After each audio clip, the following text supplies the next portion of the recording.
The Audi Q6 e-tron and the Polestar 3 are the two hottest electric SUVs at the moment. On the surface, they actually don't look very comparable, but when you dive into the specs, you look at the pricing, the range, the performance, and the size, they are actually very closely matched. So in this video, I thought it would be a great idea to compare them directly, and at the end of the video, I'm going to tell you which one I would choose because I've actually driven both of them extensively the past 2 months. On September 15th, we are doing a giveaway to celebrate 50,000 subscribers here on the channel. In collaboration with Zaptec and them partnering up with Polestar as Polestar's recommended home charger, we are giving away 2 Zaptec GO home chargers. To enter, simply subscribe to this channel and comment down below, "I want a Zaptec GO home charger." Thanks Zaptec for sponsoring this video. True to tradition, the Audi Q6 e-tron is more of an evolution than a revolution. This is very typical Audi, and for some people, they may think it is boring and looks old, but I actually like the evolution of the Audi design language because I think this carries over a lot of the nice things we've seen from Audis the past few years. From the e-tron GT, we had those beautiful hips. From the Q4 e-tron, we have, that aggressive front end, and we also have a new split headlight design. This car, since it is built on a new platform, it is also very stretched in its wheelbase. It has a very long hood, giving it overall very striking and masculine proportions, and still keeping that 3-box design. I think in the right spec, especially white with the black exterior package and the 21-inch S wheels, it looks spectacular. I really like the way this new Audi Q6 e-tron looks. The Polestar 3, on the other hand, is a very different approach to design. So first off, it's not a traditional SUV in the sense of the word. It is also much lower and wider than that Audi Q6 e-tron, giving it very striking proportions. It is also a very different front-end design, a very different rear-end design. It is very modern and sleek. I think it is going to age very well, and with the performance pack and the 22-inch wheels, it looks very aggressive. But at the same time, it is very traditionally restrained Scandinavian, so for some people, it also may seem just a little bit boring with a little bit of lacking flair. So overall, I really like the Polestar 3 with the performance package, but I think the Audi SQ6 e-tron with the right wheels in the right color combo actually looks a little bit better. When we look at the exterior dimensions, we can see that Polestar 3 is actually quite a bit bigger on the exterior compared to that Audi Q6 e-tron. 13 centimeters longer and 3 centimeters wider, but it's also a lot lower, and because of that coupe shape of the exterior silhouette, is actually smaller when it comes to interior capacity. Look at the total capacity of cargo. It is 1,517 liters in that Audi Q6 e-tron and only 1,411 in the Polestar 3. Again, not a big discrepancy, but it shows that Audi Q6 e-tron is bigger when it comes to total cargo. That also includes the frunk.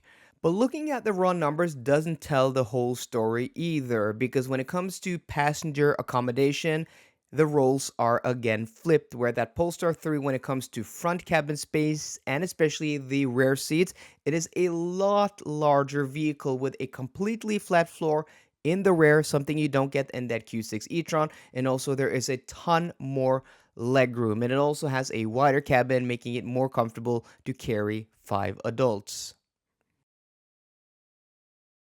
We already talked about the passenger accommodation, where that Polestar 3 is actually quite a bit bigger and airier than the Q6 e-tron. There are also differences when it comes to interior design and quality, where again, Audi follows more tradition. Yes, this is the new updated design language with their brand new MMI panorama infotainment system, which looks great.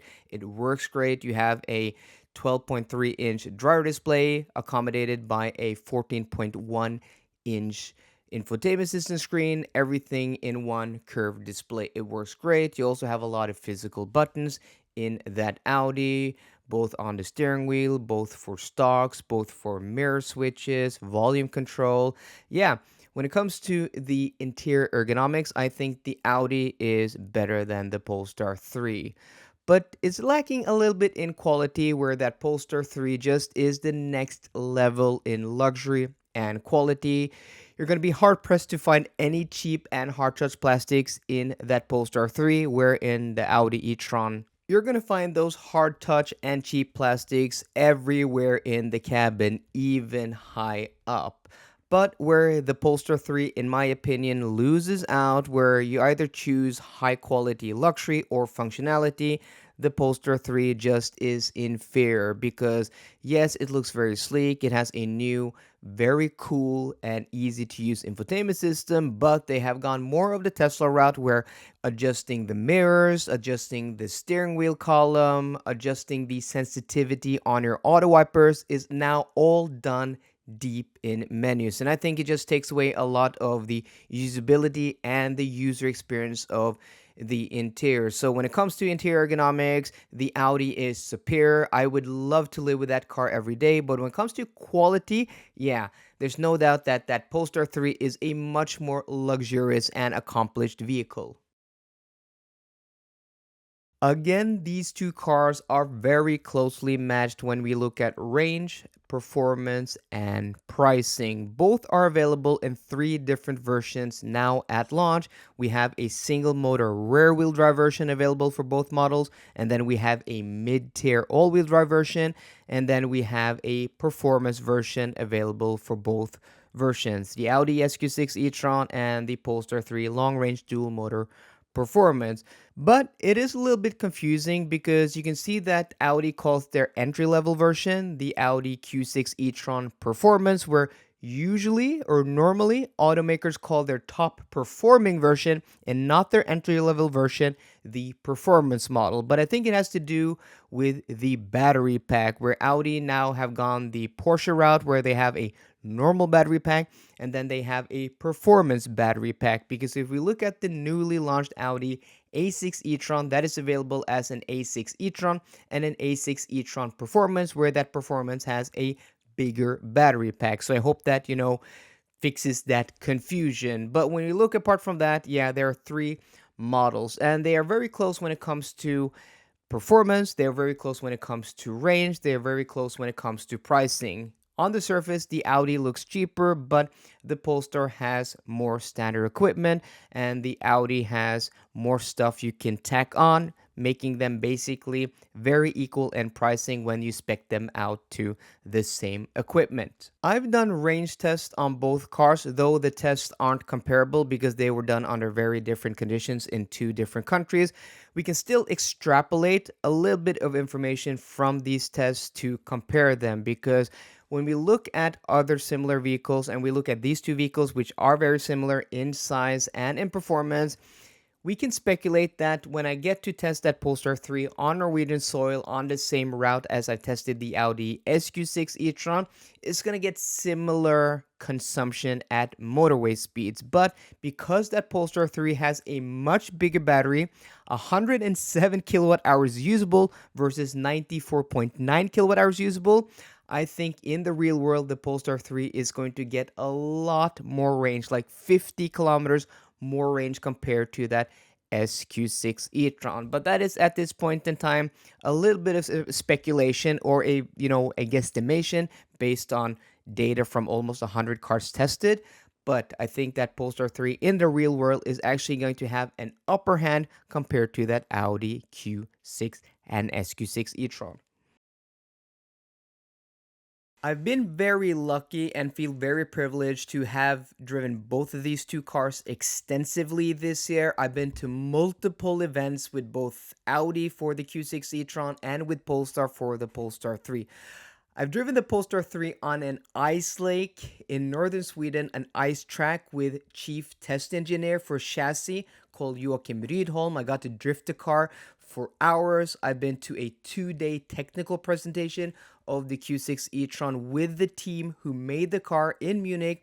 I've been to the International Press Drive in Bilbao with the Q6. I've been to the International Press Drive with the Polestar 3 in Madrid. I've had an SQ6 e-tron on loan this summer to do proper testing here in Norway. So I have extensive time behind the wheel of these two cars, and I have to say, I love them both. I think both are great, and I think either way you can't go wrong which one you choose. But I think these are the two best electric SUVs and maybe the two best electric cars to purchase at the moment in this price range. And that's why I wanted to make this video comparing them.